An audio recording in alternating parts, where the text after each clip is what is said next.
20:45 nos ponemos en tono ya con lo que ha pasado durante esta jornada aquí hoy en la radio y por supuesto lo que tiene la atención puesta, uno de los grandes temas del día, ¿no? Fue lo que ocurrió durante las últimas horas en Santiago Centro, puntualmente en Tocornal con Argomeo, este hombre que mientras llegaba a un edificio fue abordado por 3 delincuentes y que utilizó un arma de fuego, ¿no? Y que terminó con la vida de 2 menores que estaban al parecer intentando hacer un portonazo. Esto derivó también durante esta jornada que un colegio de Ñuñoa suspendiera sus clases, ¿no? Por el velorio y funeral de estos adolescentes baleados. Un tema que además fue sumando más antecedentes como el prontuario de quienes fallecieron, 2 detenciones por 13 delitos que sumaban los 2 adolescentes que murieron abatidos tras realizar este portonazo la madrugada del miércoles en la capital. La situación, como les decía, ocurrió en Tocornal con Argomeo. A la intersección, de acuerdo a información de Carabineros, arribó un vehículo oscuro conducido por una persona que, según información ahí preliminar, apuntan a que esta persona de 23 años se dirigía a visitar a su pareja, quien reside en este edificio, y cuando se dispuso a ingresar al inmueble detuvo su marcha. 10 segundos bastaron aproximadamente para que lo abordaran 3 delincuentes que descendieron de un automóvil blanco y al menos uno de ellos portaba un fusil, y ahí se generó un intercambio de disparos que terminó con la vida de estos 2 menores. Esto sin duda abre varias interrogantes, el tema propiamente tal como la delincuencia, ¿no? Que sabemos es una preocupación bien importante de la ciudadanía, pero además la participación de menores de edad. Estamos hablando de 2 menores de edad que resultaron fallecidos en este contexto. Hablamos con Marcelo Sánchez, gerente general de la Fundación San Carlos de Maipo, para ahondar un poco en este tema y ver, ¿no?, la preocupante escena que deja esta situación. ¿Qué tal, Marcelo? ¿Cómo le va? Buenas noches.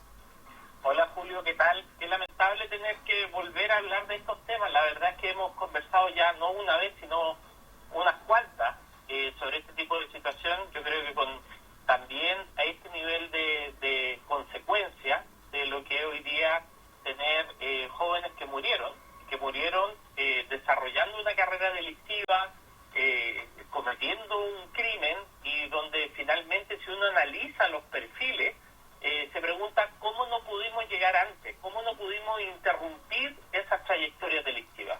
No, y además también entrega otro antecedente. ¿Cuántos jóvenes más estarán en esta misma situación hoy, en esta misma condición hoy? O sea, ¿no?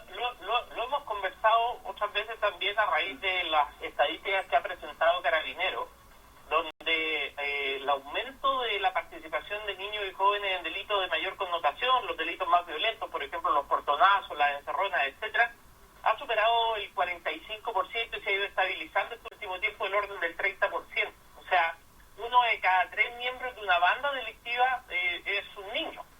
Y esto, si tú recuerdas, Julio, hace 4 o 5 años no era tan visible, por lo menos no en este tipo de delitos donde había acceso a armas, donde había estos niveles de violencia, etcétera. Lo que estamos viendo es básicamente el efecto de una estrategia que hoy día tiene el crimen organizado de involucrar a niños y jóvenes en carreras delictivas cada vez más profundas. Y lo hacen porque con esto logran cooptar, logran atemorizar a la comunidad. Los niños son hijos de alguien, son hermanos de alguien, son amigos de alguien, y cuando eso pasa, cuando tú sabes de que alguien cercano a ti está participando en una banda delictiva, ¿tú crees que un papá, que una mamá, que un vecino va a colaborar con las autoridades para hacer la persecución efectiva de estas bandas criminales? Eso es lo que hacen los narcotraficantes, eso es lo que hacen las organizaciones criminales. Utilizan a los niños, los utilizan para cooptar a las familias, para romper a las comunidades, pero también tuercen la protección legal que le da el legislador a los niños para trasladar el mayor costo punitivo de las acciones más violentas hacia los que ellos creen tienen menor penalidad o incluso no la tienen cuando son inimputables. Esto es parte de una estrategia, Julio, y esto se acrecentó durante el tiempo de pandemia, donde hubo una disputa territorial férrea entre las bandas criminales, y hoy día ya está instalado el narcotráfico internacional, donde esta estrategia ha estado presente en todas las tomas de terreno, en todas las tomas de control que hace el narcotráfico para sus operaciones. Sí, es increíble cómo esta situación durante los últimos años, ¿no? Uno viendo, siempre ha existido delincuencia en Chile y eso obviamente es una realidad, pero ver cómo ha ido mutando y cómo de alguna forma, no creo que se malentienda lo que voy a decir, pero como se nos ha ido escapando de las manos, ¿no? Esta especie de control que había dentro de una situación que antes, digamos, la criminalidad no era tan violenta como la que es hoy. Y bueno, la participación además, que como según lo que tú decías, Marcelo, ha ido aumentando en relación a la participación de jóvenes.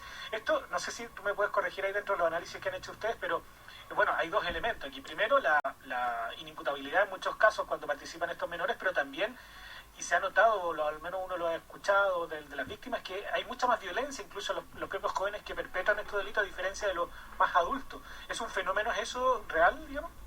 Lo que pasa es que cuando tú analizas el comportamiento territorial que tiene el narcotráfico internacional, empiezas a ver estos patrones que son comunes: altos niveles de violencia, ingreso y desarrollo del mercado de las armas y el mayor acceso a armas que tienen los niños.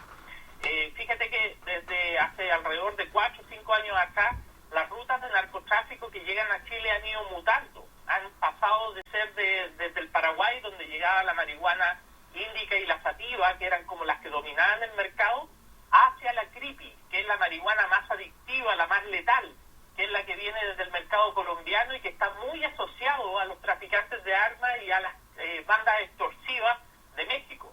Y cuando tú te encuentras con que hay un mayor ingreso de armas de alto calibre, donde las armas incautadas pasaron de un 70% de armas inscritas o conocidas a solo un 40%, y empiezas a ver que hay mayor disponibilidad de armas, bueno, y de armas de mayor calibre, lo que empieza a pasar es que el circuito de armas recortadas, las armas modificadas, etcétera, empieza a ser accesible a niños y jóvenes desde muy temprana edad. Hoy día tú puedes comprar un arma modificada por 50.000 pesos en una cola de una feria. Entonces empieza a generarse una serie de factores de riesgo que están a la base, que están cada vez más potentes. Tenemos, fíjate, que las tasas más altas de exclusión educativa que hemos tenido en la historia después de la pandemia, con 50.000 niños excluidos del sistema escolar y 1.200.000 que están en riesgo crónico. Tenemos también en el sistema de protección, en Mejor Niñez, las listas de espera más grandes que han habido en la historia durante este último tiempo. Fíjate que el año 2021 las listas de espera eran 11.000 niños, hoy día son 28.000.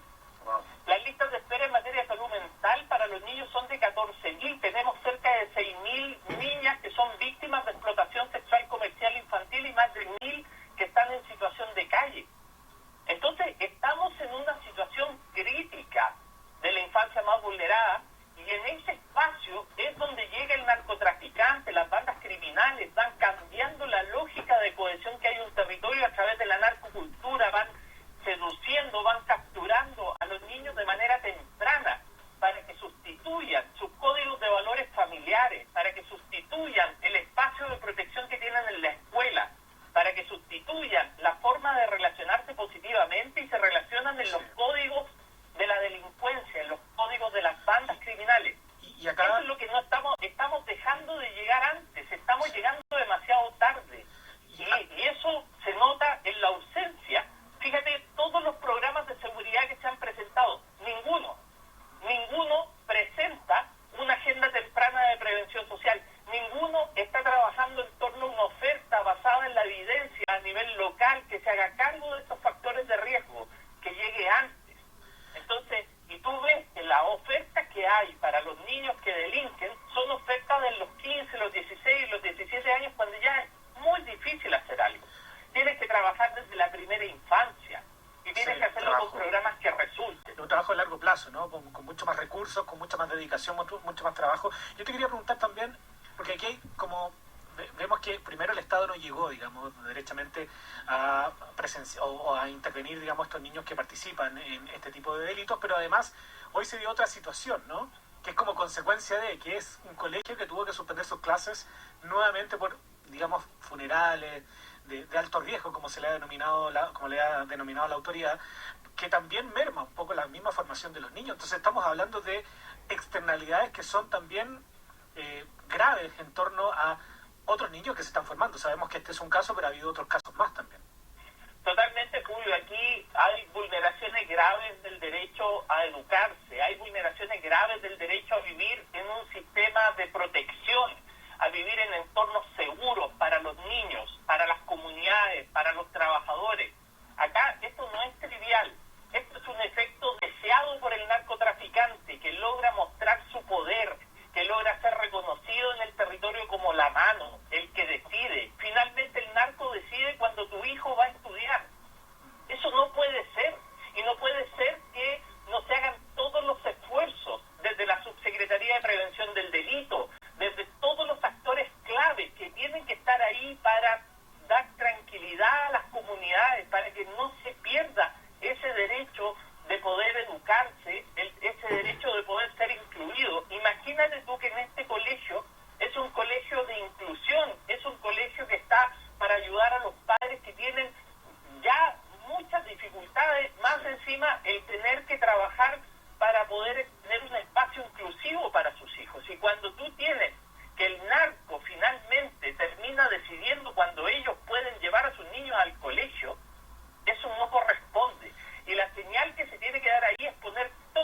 potente de que no vamos a ceder ni un centímetro más al narcotráfico. El narcotráfico no puede terminar ganando este juego y lamentablemente ya este no es el primer episodio, hay ya varios episodios donde se va instalando que aquí finalmente tenemos que protegernos nosotros solos. Eso hay que cambiarlo. Es una tarea, hoy día sí. hay que poner esfuerzo, hay que proteger a la infancia, hay que proteger a la niñez, hay que mandar una señal clara de restablecimiento del orden público, hay que mandar una señal clara de que no le vamos a ceder ningún centímetro más de nuestros barrios, de nuestras comunidades, al narcotráfico y a la delincuencia.